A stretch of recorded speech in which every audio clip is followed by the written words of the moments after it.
నీతిని వెతకండి.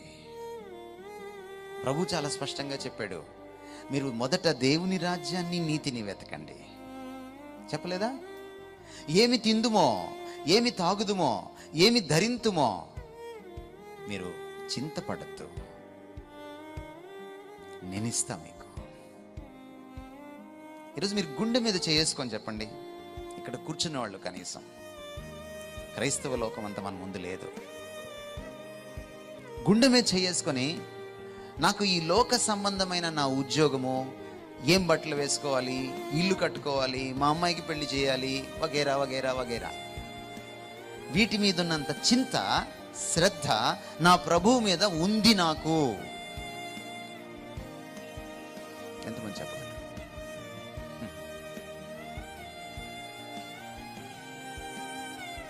ఈరోజు క్రైస్తవం ఎలా తయారైందంటే, బోధకులు కూడా అలాగే తయారయ్యారు. మీరు మా దగ్గరికి వస్తే మీకు ప్రభు అది ఇస్తాడు, మీకు ప్రభు ఇది ఇస్తాడు. ప్రభు చాలదు మనకి, ఇంకేమి ఇవ్వాలి? ఆయనే చాలు. He is enough. ఆయన ఏమన్నాడు? నా కృప నీకు చాలు అన్నాడు. బతికేస్తామంతే, బతికేస్తామంతే. ఎందుకు కంగారు? చర్చికి వచ్చిన తర్వాత కూడా, ప్రభు దగ్గరికి వచ్చిన తర్వాత కూడా ఈ మెటీరియల్ ఆశలు, ఈ భౌతిక పరమైనటువంటి ఆశలు, కోరికలే మనకు ప్రార్థనలుగా మారుతున్నాయి. కాదంటారా? కాదంటారండి? మన ప్రార్థనలు ఒకసారి రికార్డ్ చేసి చూడండి. మన ప్రార్థనలో ఎంత భౌతికమైన విషయాలు ఉంటాయి, ఎన్ని ఆధ్యాత్మికమైన విషయాలు ఉంటాయి. మీరు పరలోక ప్రార్థన చెప్తారు చాలామంది. ఒకసారి పరలోక ప్రార్థనని స్టడీ చేయండి. అందులో భౌతికమైన విషయాలు ఎన్ని? ఒక్కటే, నేడు మాకు మా అనుదిన ఆహారము ఒక్కటే, మిగిలిందంతా నీ నామం పరిశుద్ధపరచబడును గాక, నీ రాజ్యము వచ్చును గాక, నీ చిత్తము నెరవేరును గాక. ఫోకస్ అంతా ఆయన మీద. ప్రార్థనలో మన ఫోకస్, నా బిడ్డకు పెళ్ళవును గాక, మా ఆయనకు ఉద్యోగం వచ్చును గాక, ఏమండి నేను అమెరికా వెళ్దును గాక. Is it not materialism? ఇది క్రైస్తవం ఎలా అవుతుందండి? అవ్వదు. లోకస్తుడికి నాకు తేడా లేనే లేదు.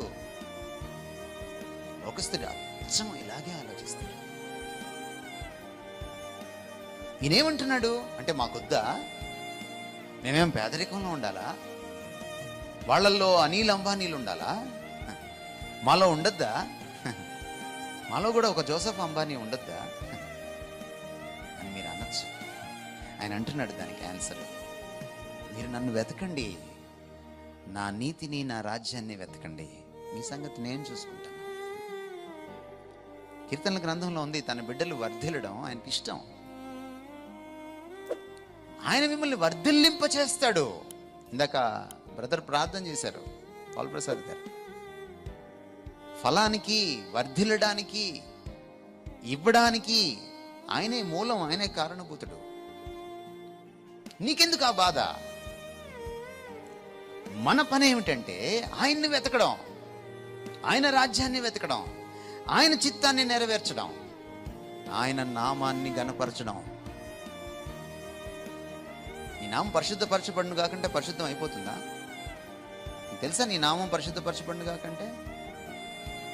నామం అంటే ఆయన వ్యక్తిత్వం. ఆయనకి సర్వలోకంలో ఘనత, మహిమ, ప్రభావము ఆయనకి చెల్లాలి అని, ఆయన్ను ప్రత్యేకంగా చూడాలని. పరిశుద్ధత అంటే ప్రత్యేకత. అందరికీ మించి, అన్నింటికీ మించి ఆయన్ను ప్రత్యేకంగా పూజించాలని ఆశ. అది మొదటి లైను లోనే ఉంది.